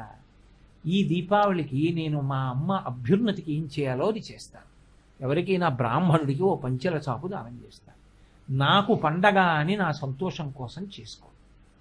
అందుకు పండగ చేసుకోవద్దు అంటారు. బలవంతంగా నిగ్రహించుకొని పిల్లల్ని పండగకి ఎక్కడికో పంపించి మేము మాత్రం ఇలా కూర్చున్నామండి, ఎందుకది, ఎందుక ఏటి సూతకం? అలా ఉండకూడదు. అది నువ్వు నేర్పాలి పిల్లలకు కూడా. రే నీ తాత అంత గొప్పవాడరా, నీ నాయనమ్మ అంత గొప్పదిరా, ఎంత గొప్పగా పెంచిందో తెలుసా, ఆ నాయనమ్మ వెళ్ళిపోయిందిరా, అందుకే నేను చేసుకోవట్లేదు నాన్న అంటే, నాన్నగారని మీరు మానేయండి మేము పెడతాం ఎక్కడికో అంటాడా పిల్లాడు? అలా అన్నా తప్పు, అలా అనకూడదు అని నువ్వు నేర్పకపోతే రేపు నీ పూర్తి చేయకూడదు వాక్యాన్ని కాదు. కాబట్టి పండుగలు మొదలైనవి చేసుకోకండి, నోములు వ్రతాలు కొండలెక్కడం చేయకండి. తండ్రి లేదా ఎవరికి కర్మ చేస్తున్నారో వాళ్ళకి అభ్యున్నతి కొరకు ఏడాది పాటు ఆ జీవుడు ఏం చేస్తే తృప్తి పొందుతాడో పుణ్యాన్ని పొందుతాడో ఆ పనులు చెయ్యండి. వేసవికాలం వచ్చింది, ఓ చలివేంద్రం పెట్టు, పోనీ చలివేంద్రం పెట్టలేదు, మంచి రోహిణీ కార్తిలో కనీసం కాస్త మజ్జిగ ఓ బిందెలో పట్టుకుని నువ్వు కూడా చలివేంద్రం పెట్టిన దగ్గరికి వెళ్ళి 10 మందికి మజ్జిగి. లేదా ఏదో దేవాలయంలో ఉత్సవం జరుగుతోంది, ఏమంటే మా నాన్నగారి పేరు మీద అన్నదానం చేయండి అని ఓ 500 రూపాయలు. నియమం తప్పకుండా ఏ రోజున తండ్రికి కానీ తల్లికి కానీ కర్మ చేస్తున్న వాళ్ళకి ఏ విధమైన ఆరాధన చెయ్యాలో అది లోపం లేకుండా నిర్వర్తించు. ఇదిగో అది చెయ్యడం నిజంగా ఒక మనిషిగా బ్రతకడానికి సంబంధించింది. దాన్ని ఏటి సూతకం అంటాడు. కాబట్టి ఏటి సూతకంలో నిత్య పూజ చెయ్యకూడదు అన్న నియమం లేదు. నిత్య పూజ మాత్రం ఇంట్లో నడుస్తూ ఉండాలి. నేను రోజూ చెయ్యవలసిన పంచోపచారాలు, దీపం పెట్టడం, పూజ చేసుకోవడం అవి చేసుకోవచ్చు. శ్రీ గురుభ్యో నమ. గురువు గారు పెండ్లిలో పెండ్లి కుమార్తెని బుట్టలో ఎందుకు తీసుకుని వస్తారు? వెదురు బుట్ట తయారు చేసి దానిలో కొద్దిగా ధాన్యం పోసి ఆ పిల్లని అందులో కూర్చోమని గౌరీ పూజ చేయిస్తారు. ఆమె బుట్టలో కూర్చుని వివాహ వేదిక మీదకి రావడం కన్నా ముందే ఆ బుట్టలో ఎప్పుడు కూర్చుంటుంది అంటే గౌరీ పూజ చేసేటప్పుడు కూర్చుంటుంది. గౌరీ పూజ చేసేటప్పుడు వెదురు బుట్టలో ఎందుకు కూర్చోవాలి అంటే అప్పుడు ఆమె ఒకరికి లక్ష్మి అవుతోంది. అవతల వారి దగ్గర భార్యాస్థానాన్ని పొందుతోంది, పత్ని స్థానాన్ని పొందుతోంది. మనకి సనాతన ధర్మంలో ఆమె కామపత్ని కాదు, ఆమె సహధర్మచారిణి. ఆమె ఉంటే తప్ప ఆయనకి ధర్మం నడవదు, అసలు ఆయనకి అభ్యున్నతి లేదు. ఆయనకి ఉన్నటువంటి లక్ష్మి అంటే కేవలం ఐశ్వర్యమే కాదు, ఆయన అభ్యున్నతంతా ఎవరి మీద ఆధారపడింది అంటే ఆమె మీదే ఆధారపడింది. ఆయన ఒక యజ్ఞం చెయ్యాలి, ఆమె పక్కన ఉండాలి. ఆయన కన్యాదానం చెయ్యాలి, ఆమె పక్కన ఉండాలి. ఆమె లేనినాడు ఆయన ఏమీ చేసుకోలేడు. మరి లక్ష్మే కదా జీవుడికి. పైగా ఆమె ఇల్లాలు కాగానే ఐశ్వర్యం ఆయనది కాదు, ఆవిడిది. ఐశ్వర్యమంతా ఆమెకి చెందుతుంది. అందుకే ఆయన వృద్ధి కూడా దేని మీద ఆధారపడుతుందంటే భార్య మీద ఆధారపడుతుంది. ఆమెయే అతని లక్ష్మి. అందుకే లక్ష్మి ఉండే 5 స్థానాల్లో ఒక స్థానం సువాసిని పాపట ప్రారంభ స్థానం. ఇక్కడ బొట్టు పెట్టుకు తీరాలి. ఇక్కడ పెట్టుకున్న బొట్టు భర్తకి కలిసి వచ్చేటట్టుగా చేస్తుంది లక్ష్మీ స్థానమై. ఆమె లక్ష్మి అయి నారాయణుణ్ణి చేరుతోంది. లక్ష్మికి ఒక లక్షణం ఉంటుంది, ఆమె నిత్యానపాయని. ఆమె ఎన్నడూ విష్ణువుని విడిచిపెట్టి ఉండదు.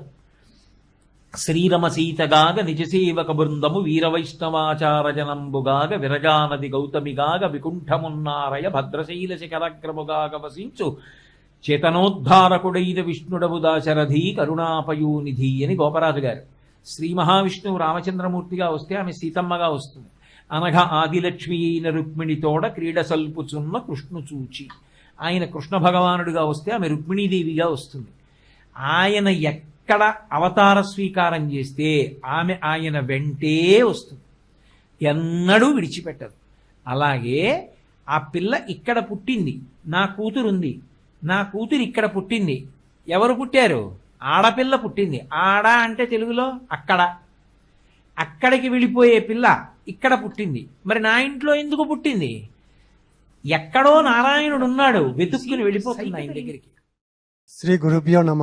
గురువు గారు పెండ్లిలో పెండ్లి కుమార్తెని బుట్టలో ఎందుకు తీసుకుని వస్తారు? వెదురు బుట్ట తయారు చేసి దానిలో కొద్దిగా ధాన్యం పోసి ఆ పిల్లని అందులో కూర్చోమని గౌరీ పూజ చేయిస్తారు.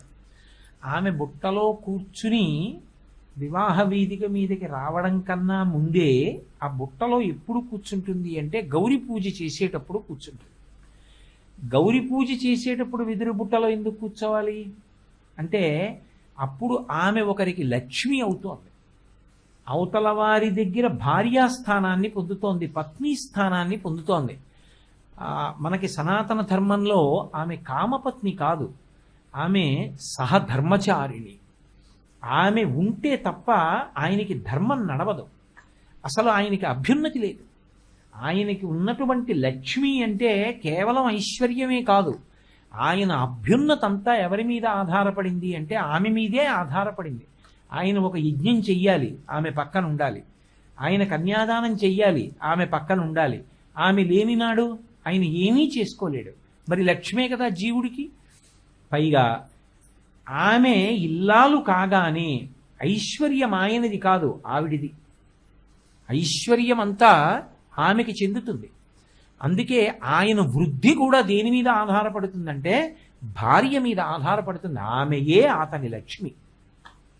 అందుకే లక్ష్మి ఉండే 5 స్థానాల్లో ఒక స్థానం సువాసిని పాపట ప్రారంభ స్థానం. ఇక్కడ బొట్టు పెట్టుకు తీరాలి. ఇక్కడ పెట్టుకున్న బొట్టు భర్తకి కలిసి వచ్చేటట్టుగా చేస్తుంది లక్ష్మీ స్థానమై. ఆమె లక్ష్మి అయి నారాయణుణ్ణి చేరుతోంది. లక్ష్మికి ఒక లక్షణం ఉంటుంది, ఆమె నిత్యానపాయని. ఆమె ఎన్నడూ విష్ణువుని విడిచిపెట్టి ఉండదు.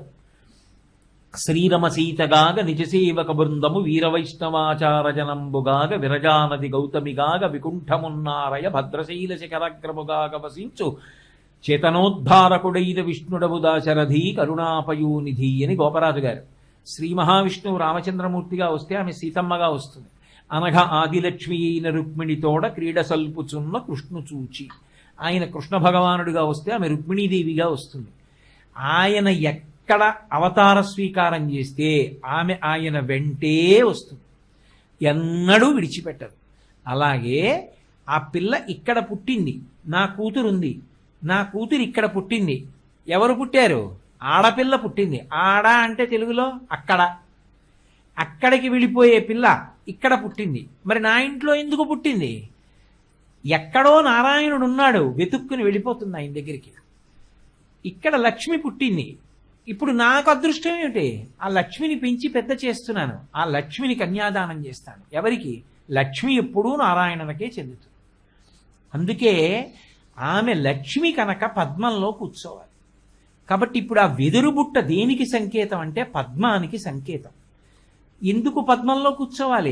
ఆయనకి లక్ష్మిగా నేను వెళ్ళిన వేళ ఆయనకి కలిసి రావాలి, ఆయన వృద్ధిలోకి రావాలి, ఆయన ఎన్నో యజ్ఞములు చెయ్యాలి, ఎంతో ధార్మికంగా సంపాదించాలి, ఆయనకి సంతానం కలగాలి, ఆయన సంతోషపడిపోవాలి, ఆయన తండ్రి కావాలి, ఆయన తాత కావాలి, ఆయన ముత్తాత కావాలి. ఆయనకి కావలసిన అభ్యున్నతులలో పెద్ద అభ్యున్నతి పితృరుణం తీరాలి. అంటే తండ్రి రుణం ఎప్పుడు తీరుతుంది? తాను సంతానాన్ని పొందితే ఆ సంతానం నా నుండి రావాలి. ధర్మ ప్రజాపత్యర్థం, ఆయనకు నాయందున్న కామము ధర్మము చేత ముడిపడి నా నుండి సంతానము కలగాలి. ఇన్ని లక్ష్ములకు ఆదిలక్ష్మిని నేనే. అని నేను నడిచి వెళ్ళకూడదు వేదిక మీదకి. లక్ష్మి నడిచి వస్తే ఇంకేమిటి దాని అర్థం? లక్ష్మి అంటేనే ఐశ్వర్యం. అంతటి తల్లి నడిచెందుకు వస్తుంది? పల్లకీలో వస్తుంది. ఆమె మామూలుగా ఎందుకు నడిచొస్తుంది? ఒక సామాన్యుడు నడిచొస్తాడు, గొప్ప ఐశ్వర్యవంతుడు హాయిగా ఆయన ఏదో వాహనంలో వస్తాడు. లక్ష్మిగా ఆమె వేదిక మీదకి ఎడుతోంది నారాయణమూర్తిని పొందడానికి. ఆవిడ పద్మంలో వెళ్ళాలి. అందుకని అయ్యా నీ లక్ష్మిని తీసుకొస్తున్నాం, నీ కొరకు లక్ష్మి ఎక్కడ పుట్టిందని వెంపర్లాడావు, ఇదిగో నీ లక్ష్మి తీసుకొస్తున్నాం. ఈ ప్రేమ ఎవరిది? మా అక్క చెల్లెలు. మా అక్క చెల్లెలు కన్న బిడ్డ అని మేనమామలు పరమపరవశంతో ఆమెని లక్ష్మిగా బుట్టలో పెట్టి తీసుకుని ఎడతారు. తీసుకెళ్ళి బుట్టలోనే ఎదురుగుండా కూర్చోపెడతారు. అంటే ఈమె నీ లక్ష్మి. వాళ్ళిద్దరు ఒకటైపోయాక ఇక ఆమె బుట్టలో కూర్చోక్కర్లేదు, ఇక నారాయణుడి పక్కన లక్ష్మే. అందుకని అప్పుడు ఒక పీట మీదగా మారిపోతారు ఇద్దరు. మారే వరకు బుట్టలోనే కూర్చుంటుంది. బుట్టలో కూర్చోపెట్టడం అన్నది కేవలం ఏదో మౌఢ్యమైన విషయం కాదు. ఆయన పక్కకి లక్ష్మి చేరుతోంది. ఇప్పుడు సుసంపన్నుడవుతున్నాడు, అన్ని విధాలా ఆయన వృద్ధిలోకి వస్తాడు అన్న భావనయే ఆమెని బుట్టలో పెట్టి మేనమామలు తీసుకెడతారు. మేనమామలు ప్రేమైకమూర్తులు. లక్ష్మిని తీసుకొచ్చారు మా అబ్బాయి కోసం. నా ఇంటికి లక్ష్మి వచ్చింది అంటే నా కోడలు వచ్చింది, నా కోడలు వస్తే నా ఇంటికి లక్ష్మి వచ్చేసిందని గుర్తు. లక్ష్మీదేవి వచ్చింది, నా కొడుకు ఇంకా వృద్ధిలోకి వస్తాడు. ఇప్పుడు పరవశించిపోయేవాడు ఎవరు? తండ్రి, మగపిల్లవాడి తండ్రి. అందుకే అయ్యా మీరు ఇంత ఆదరభావంతో పిల్లని తెచ్చారు, లక్ష్మీదేవిని తెచ్చారు, నారాయణుణ్ణని నా కొడుకుని చూసి, ఇదిగో మీరు 10 కాలాలు బతకండని ఆయుక్కారకం గనక అంచు ఉన్న పంచెల చాప మేనమామలకి ఇస్తారు. 2 మేనమామలే ఎందుకు తేవాలి? మనకి తెలుగునాట ఒక లక్షణం ఉంది. అక్క చెల్లెలకి ఆడపిల్ల పుట్టిందనుకోండి, ఎవరే నీకు భార్య పుట్టిందంటారు. మేనమామకి వరస చెప్తారు మొట్టమొదట. ఏమే మామయ్యని పెళ్ళాడతా ఏంటంటారు. ఎన్నడూ నేను నా మేనకోడలు నా దృష్టితో చూడలేదు. ఆమెని లక్ష్మిగానే చూశాను, ఆమె నారాయణుణ్ణి చేరుతుంది అని అనుకున్నాను తప్ప నేను మేనమామని కనుక ఆమెని నేను భర్తృభావనతో చూడలేదు. పవిత్ర భావంతో ఏ లక్ష్మిగా చూశానో ఆ లక్ష్మిగా నారాయణుడి దగ్గరికి తెచ్చానని తెస్తాడు. అది మేనమామ పవిత్ర హృదయానికి ఆవిష్కారం. అందుకే పెళ్లి కూతుర్ని బుట్టలో తేవడం మేనమామలు తెస్తే, పెళ్ళైపోయాక నిజంగా వాళ్ళ ఐశ్వర్యవంతులు కాకపోయినా ఆమెని నడిపించి కానీ ఇంకొకలా కానీ వెళ్లకుండా ఊళ్ళో ఐశ్వర్యవంతులు ఎవరో వాళ్ళు తమ వాహనం ఇవ్వాలి, ఇచ్చి ఆమెని పంపించాలి. అందుకే అథవా ఆమెని ఎద్దుల బండిలో తీసుకెడతారు, బండి ఎక్కించి అత్తవారింటికి తీసుకెడతారు. ఎందుకంటే వాహనంలో వెళ్ళాలి తప్ప నడిచి వెళ్ళకూడదు, లక్ష్మిగా వెడుతోంది కాబట్టి. ఆడపిల్లని అంత పెద్ద ఎత్తున గౌరవించి లక్ష్మిగా ఆహ్వానించినటువంటి జాతి మన జాతి. అది దాని అర్థం. గురుగారు, పెళ్లిలో తెర ఎందుకు పడతారండి? పెళ్లిలో తెర ఎందుకు పడతారు? పెళ్లి పీటల మీదకి వెళ్ళే పర్యంతం పెండ్లి కుమారుడు పెండ్లి కుమార్తె ఒకరినొకరు చూసుకుని ఉండరు అన్నది శాస్త్రవాక్కు. పెళ్లి ఎవరు నిర్ణయం చేస్తారు అంటే పెద్దలు నిర్ణయిస్తారు. ఈయనకి తగినటువంటి పిల్ల ఈమె, ఈమెకి తగినటువంటి పిల్లవాడు వరుడు అని పెద్దలు నిర్ణయించి వివాహ క్రతువుని ప్రారంభం చేస్తారు. సుముహూర్తం ఒకదాన్ని నిర్ణయం చేస్తారు. ఆ సుముహూర్త కాలంలో వరుడు వధువు ఇద్దరు ఒకరి కన్నులలోకి ఒకరు చూసుకున్నదేదో అది సుముహూర్తం. దేశం అంతటా కూడా సుముహూర్త సమయానికి జరగవలసినటువంటి క్రతువు ఒక్కలా ఉండదు. ఒక్కొక్క చోట సుముహూర్తం మంగళసూత్రధారణ, ఒక్కొక్క చోట సుముహూర్తం పాణిగ్రహణం, ఒక్కొక్క చోట సుముహూర్తం ఒకరి కన్నులలోకి ఒకరు చూసుకోవడం. మనకి సంబంధించినంత వరకు ఒకరి కన్నులలోకి ఒకరు చూసుకోవడాన్ని సుముహూర్తంగా పిలుస్తాం. అప్పటి వరకు ఒండరులు వరుడు వధువు చూసుకోకూడదు కనుక మధ్యలో తెర పడతారు. ఆ తెర పట్టినప్పటికీ కూడా అది ఇద్దరికీ శ్రేయోదాయకమైనటువంటి స్థితి. అందుకే ఆ తెర మీద ఏది పడితే అది ఏదీ వ్రాయకూడదు. దాని మీద ఒక్క స్వస్తిక్ గుర్తు తప్ప ఇంకా ఏదీ వేయకూడదు. ఆ స్వస్తిక్ గుర్తు ఎక్కడి నుంచి వచ్చింది అంటే పాణీ పద్మదలాకారౌ పాదౌతే స్వస్తికాయుతౌ అని లక్ష్మీదేవి యొక్క పాదముల అడుగు భాగంలో స్వస్తిక్ ముద్ర ఉంటుంది. లక్ష్మి నారాయణుణ్ణి చేరుతున్నటువంటి సందర్భం గనక లక్ష్మి యొక్క పాదములలో ఉన్నటువంటి పరమమంగళప్రదమైనటువంటి ముద్ర స్వస్తిక్ కనుక ఆ స్వస్తిక్ తెర మీద వేసి ఇద్దరికీ మధ్యలో పట్టుకుంటారు. ఆ పట్టుకున్నటువంటి వాళ్ళు సంప్రదాయం తెలిసున్న వాళ్ళై ఆడపిల్ల వైపు నుంచి ముగ్గురు పట్టుకోవాలి, మగపిల్లవాడి వైపు నుంచి ఇద్దరు పట్టుకోవాలి. ఆడపిల్ల వైపు నుంచి పట్టుకున్న ముగ్గురు కానీ మగపిల్లవాడి వైపు నుంచి పట్టుకున్నటువంటి ఇద్దరు కానీ వాళ్ళు పంచెలు కట్టుకున్నటువంటి వాళ్ళై ఉండాలి. అంటే వైదికమైనటువంటి వస్త్రధారణతో ఉన్న వాళ్ళై ఉండాలి. ఆడవాళ్ళు కానీ చిన్నపిల్లలు కానీ తెర పట్టుకోరు, మగవాళ్లే తెర పట్టుకుంటారు. ఆ పట్టుకున్నప్పుడు కూడా అందులో వాళ్ళు చీకాకైనటువంటి మనస్వభావము కలిగిన వాళ్ళు కాకుండా సత్వగుణ సంపన్నులై చక్కగా భార్యా బిడ్డలతో 10 మందికి ఆదర్శప్రాయంగా కుటుంబ జీవనం చేస్తున్నటువంటి వ్యక్తులెవరో అటువంటి వారిని వరుడి తండ్రి ఇద్దరిని ఎంచుకుంటాడు, వధువు తండ్రి ముగ్గురిని ఎంచుకుంటాడు తన బంధువులలోంచి లేదా వివాహానికి వచ్చినటువంటి వారిలోంచి. ఆ ముగ్గురిని ఈ ఇద్దరిని సాదరంగా ఆహ్వానిస్తారు. వాళ్ళు తమ చేత్తో తెర పట్టుకోవాలి.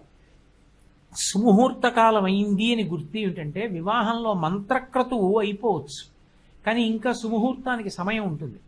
అప్పటి వరకు ఏమి చేస్తారు అంటే ఒకటి మంగళ చూర్ణికాష్టకాలను అవి చదువుతారు. 2 ఇంకా సమయం మిగిలిపోతే మంగళప్రదమైనటువంటి పాటలు పాడాలి అని చెప్పారు. అవి అయిపోయిన తర్వాత సుముహూర్త కాలం రాగానే తెర పైకి ఎత్తకూడదు, తెర కిందకి దింపేస్తారు. తెర కిందకి దింపి సుముహూర్త సమయం ఆసన్నమైంది అంటే అఘోర చక్షు అని ఉంటుంది మంత్రం. వరుడు తిన్నగా వధువు కళ్ళల్లోకి చూడాలి, వధువు వరుడి కళ్ళల్లోకి చూడాలి. ఇద్దరులు ఒకరి కళ్ళల్లోకి ఒకరు చూసుకున్నదేదో అదే సుముహూర్తం. ఆ సమయంలో అలా కానీ చూసుకున్నట్టయితే బహుపుత్రవంతులై చక్కగా ఆడపిల్లలు మగపిల్లలు కూడా పుట్టి కావలసినంత డబ్బు ధార్మికంగా సంపాదించి యజ్ఞయాగాది క్రతువులు చేసి ఇక్కడ మంచి పేరు ప్రఖ్యాతులతో జీవనం చేసి తదనంతరము ఊర్ధ్వలోకాల్ని పొందుతారు అని. అటువంటి స్థితిని పొందాలి అంటే ఆ సుముహూర్తం వరకు ఇద్దరూ చూసుకోకూడదు కాబట్టి మధ్యలో తెరపట్టి ఉంచుతారు. అందుకే వరుడు సభనంతటినీ ఉద్దేశించి ఒక మాట అడుగుతాడు, నేను ఇదిగో ఈ సుముహూర్తంలో ఈ వధువు యొక్క కన్నులలోకి చూశాను, వధువు నా కన్నులలోకి చూసింది, మేమిద్దరం చూసుకున్నటువంటి చూపులు ఏమున్నాయో ఇవి సుముహూర్తమని మీ అందరూ అనండి అని అడుగుతాడు సభని. అప్పుడు వీళ్ళందరూ లేచి అయం ముహూర్త సుముహూర్తోస్తు, ఇది సుముహూర్తమే అని సభ పలుకుతుంది. సభ ఈశ్వర స్వరూపం. సభ ఆ మాట చెప్పి వెళ్ళి అక్షతలు వేస్తారు. ఆమె కన్నులలోకి చూడగానే వరుడు కొన్ని మాటలు చెప్తాడు, నువ్వు శుభప్రదురాల వగుదువుగాక, మంగళప్రదురాల వగుదువుగాక, అభివృద్ధిని పొందెదవుగాక, సంతానమును పొందెదవుగాక అని కొన్ని మంగళకరమైన వాక్కులు పలుకుతాడు. అందుకే ఇద్దరి యొక్క వృద్ధి దాని మీద ఆధారపడి ఉంటుంది. ఇంత కష్టపడి ఇంత డబ్బు ఖర్చు పెట్టి ఇంత పెళ్లి చేసుకుని సుముహూర్తం వేళటికి ఒకరి కన్నులలోకి ఒకరు చూసుకోకుండా పక్కకి వీడియో కోసం చూడడం అనేటటువంటి అనాచారం ఎంత తగ్గితే కొత్త జంటలు అంత వృద్ధిలోకి వస్తాయి. వాళ్ళు ఇది మాకు లేదు అని బెంగ పెట్టుకుని దానికోసం తాపత్రయపడవలసిన అవసరం లేకుండా వాళ్ళకి జీవితంలో అన్నీ సిద్ధిస్తాయి. ఇక జీలకర్ర బెల్లం పెట్టుకోవడం సుముహూర్తం కాదు, కన్నులలోకి చూసుకోవడమే సుముహూర్తం. అందుకే తెరప్పుడు దింపుతారు. మరి జీలకర్ర బెల్లం పెట్టుకోవడం ఎందుకు అంటే జీలకర్ర మంగళద్రవ్యం, బెల్లం నిలవదోషం లేని పదార్థం. జీలకర్రని బెల్లాన్ని కలిపి నూరితే అందులోంచి ధనాత్మక విద్యుత్తు పుడుతుంది అని. అది ఒకరి యొక్క తల మీద ఒకరు ఉంచుకుంటే ఇద్దరి యొక్క అభిరుచులు భిన్నంగా ఉండొచ్చు, ఆలోచనలు భిన్నంగా ఉండొచ్చు, కానీ ఆయన కోసం ఆమె, ఆమె కోసం ఆయన, ఎక్కడ ఇద్దరి ఆలోచనలు వేరుగా ఉంటాయో అక్కడ త్యాగం చేసి నాకన్నా మంచి మాట ఆయన చెప్పారు కాబట్టి అది పాటిద్దాం అని ఆమె, చిన్నదైనా నాకన్నా మంచి ఆలోచన చెప్పింది ఈ మాట మనం ఆచరిద్దాం అని వరుడు, బండికి 2 చక్రాలుల సమన్వయంతో ఇద్దరూ కలిసి సహజీవనం చెయ్యగలిగినటువంటి పరస్పర అవగాహనతోటి త్యాగంతో కూడుకున్నటువంటి బుద్ధి అంకురించి సమాజం అంతా వాళ్ళని చూసి ఆదర్శప్రాయులు అని పొగిడేటట్టుగా పరమ సమైక్యతతో జీవనం చెయ్యగలిగినటువంటి స్థితి కలగడం కోసం జీలకర్ర బెల్లం ఉంచుకుంటారు. జీలకర్ర బెల్లం సుముహూర్తమునకు కాదు, సుముహూర్తం కళ్ళల్లోకి చూసుకోవడమే. అందులో ఏ విధమైనటువంటి ఇబ్బంది కలగకూడదని తెర మధ్యలో పడతారు. అందుకే ఆ తెరకి అంత ప్రాధాన్యత, ఆ తెర మీద వేసేటటువంటి ముద్రకి కూడా అంత ప్రాధాన్యత. శ్రీ గురుభ్యో నమః. గురువుగారు, పెండ్లి కుమార్తెను చేసినప్పుడు ఏమి చేయాలి? పెండ్లి కుమార్తెను చేయుట అనేటటువంటిది పెళ్లిలో ఒక అంతర్భాగమైనటువంటి క్రియాకలాపం. పెండ్లి కుమారుని చేయుట, పెండ్లి కుమార్తెను చేయుట అన్న ఈ రెండూ ఎందుకు వచ్చాయంటే అలా చేసినప్పుడు పార్వతీ పరమేశ్వరుల యొక్క కళ వాళ్ళని ఆవహిస్తుంది. దాని చేత ఒక వినూత్నమైనటువంటి శోభని సంతరించుకుంటారు. అందుకే మీరు చూడండి, పెళ్లి కూతురు కళ వచ్చిందంటారు, అది పార్వతీదేవి యొక్క కళ ప్రవేశిస్తుంది. ఆ పెండ్లి కుమార్తెను చేయడానికి కూడా సుముహూర్తం ఉంటుంది. ఆ సుముహూర్తంలో చేసేటటువంటి స్నానం మంగళ స్నానం. ఆ మంగళ స్నానం మంగళవాద్యాలు మ్రోగుతుండగా మంగళప్రదమైనటువంటి వస్తువులు ఏ ఉంటాయో అవి శరీరానికి అలదుకుంటారు. పసుపు లాంటివి శరీరానికి అలది స్నానం చేయిస్తారు. చేయించి పరిశుద్ధమైనటువంటి నూతన వస్త్రాన్ని ధరించి చక్కగా సువాసినికి పూజ చేస్తారు. పెళ్లి కుమార్తె యథార్థమునకు ఏం చెయ్యాలి అంటే ఒక సువాసినికి కానీ ఒక బాలకి కానీ లేదా సువాసినికి బాలకి కూడా పూజ చేసి పార్వతీదేవిని ఆరాధన చేస్తుంది. ఎందుచేత అంటే పోతన గారు రుక్మిణీ కళ్యాణం చెప్తూ నమ్మితి నామనంబున సనాతనులైనవు మా మహేషులన్ మిమ్ము పురాణ దంపతుల మీలు భజింతు కదమ్మ మీటి పెద్దమ్మ దయాంబురాశివి కదమ్మ హరిన్ పతిచేయుమమ్మ నిన్ను నమ్మిన వారికెన్నటికి నాశము లేదు కదమ్మ ఈశ్వరి అంటారు. పార్వతీదేవిని ఆరాధన చేసి ఆ అమ్మవారి అనుగ్రహంతో తన మెడలో ఉన్నటువంటి మంగళసూత్రం చిక్కు చెదరకూడదని ఆయన తనని లక్ష్మిగా తన జీవితంలోకి ఆహ్వానం చేస్తున్నాడు కనుక తాను ఆయనకి లక్ష్మిగా నిలబడగలిగినటువంటి వైభవాన్ని అమ్మవారి అనుగ్రహంతో సంతరించుకోవాలని కోరి సువాసినులందరికీ కూడా చెరుకు కర్రలు పంచిపెడతారు. చెరుకు కర్రలు, మంగళసూత్రం, నల్లపూసలు, ఎర్రపూలు, తాటాకుతో చేసినటువంటి ఆ తాటంకములు, చెవికి పెట్టుకునేటటువంటి ఆభరణాలు గుండ్రంగా కొత్త తాటాకుతో చేసి కన్నం పెట్టి ఇస్తారు. అలాగే అంకురము వచ్చినటువంటి శనగలు మొదలైనవి, అనుములు వంటి పదార్థాలు, ఆవు పెరుగు, ఇటువంటి వాటినన్నింటినీ సౌభాగ్య వస్తువుల్ని తీసుకొచ్చి ఆ సువాసినులందరికీ కూడా ఆడపిల్ల చేత ఇప్పిస్తారు. అలాగే బెల్లం, కొద్దిగా ఉప్పు కలిపినటువంటి అప్పాలు చేసి కొత్త పెళ్లి కూతురు ఏ సువాసినికి పూజ చేసిందో ఆ సువాసినికి, సభలో ఉన్నటువంటి సువాసినులందరికీ కూడా ఇవ్వాలి. అలా ఇచ్చి వాళ్ళందరి ఆశీర్వచనాన్ని తీసుకుంటుంది. సాధ్యమైనంత వరకు పెండ్లి కుమార్తె పెళ్లి పీటల మీదకి వెళ్లే పర్యంతము కూడా లలితా సహస్రనామ స్తోత్రాన్ని పారాయణ చేస్తూ ఉండడం మంచిది. ఒకవేళ లలితా సహస్రనామ స్తోత్రం రాకపోతే కనీసంలో కనీసం కామేశబద్ధ మాంగల్య సూత్ర శోభిత కంధరాయై నమో నమః ఆ ఒక్క నామాన్ని అయినా పారాయణ చేస్తూ ఉండాలి. ఆమె ఎంతగా గౌరీదేవిని మనసులో ఆరాధన చేస్తూ ఉంటుందో అమ్మవారి అనుగ్రహం చేత ఆమె అత్తవారింటికి వెళ్ళిన తరువాత అంత గొప్ప లక్ష్మీస్థానమై అంత సంతోషంతో తానుండి అత్తవారిని అంత సంతోషపెట్టి భర్త యొక్క అభ్యున్నతికి కారణమవుతుంది. కాబట్టి పెండ్లి కుమార్తెను చేయుట అంటే ఏదో వేళంబరంతో కూడుకున్నటువంటి వ్యవహారం కాదు, ఆమె అభ్యున్నతికి కావలసినటువంటి వ్యవహారం నడుస్తుంది. అందుకే ఆమె పెండ్లి పీటలకి వెళ్ళడానికి ముందు కూడా ఏం చేస్తుంటుంది అంటే గౌరీ పూజ చేస్తూ ఉంటుంది ఆ పిల్ల బుట్టలో కూర్చుని.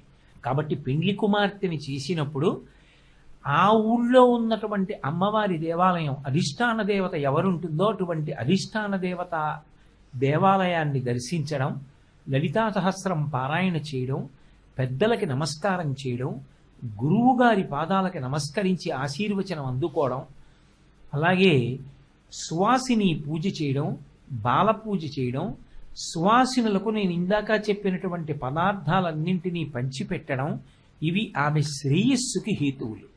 ఆ పార్వతి కళ రక్షింపబడాలి కనుక ఉగ్రభూతముల చేత చెనకబడకుండా ఉండడం కోసమని ఒక్కతే ఉండకుండా పక్కన వేరొక ఆమెని తోడిస్తారు, ఎప్పుడూ పక్కన ఉండడానికి. ఆమెయే తోట పెళ్లి కూతురు, తోడు పక్కన ఎప్పుడూ ఉంటుంది. ఆమె విడిచిపెట్టి ఉండదు. మిగిలిన వాళ్ళందరూ పెళ్లి పనుల్లో తిరుగుతున్నా ఈమె మాత్రం ఆమె కళని రక్షించడానికి పక్కనే ఉండి కాపాడుతుంటుంది. ఒక్కతే ఉంటే ఏ ఇబ్బందే కలగకుండా. కాబట్టి పెండ్లి కుమార్తెను చేయుట అనేటటువంటి విధానంలో అంత అభ్యున్నతికారకమైన విశేషాల్ని మనకి పెద్దలు ప్రతిపాదించి ఉన్నారు.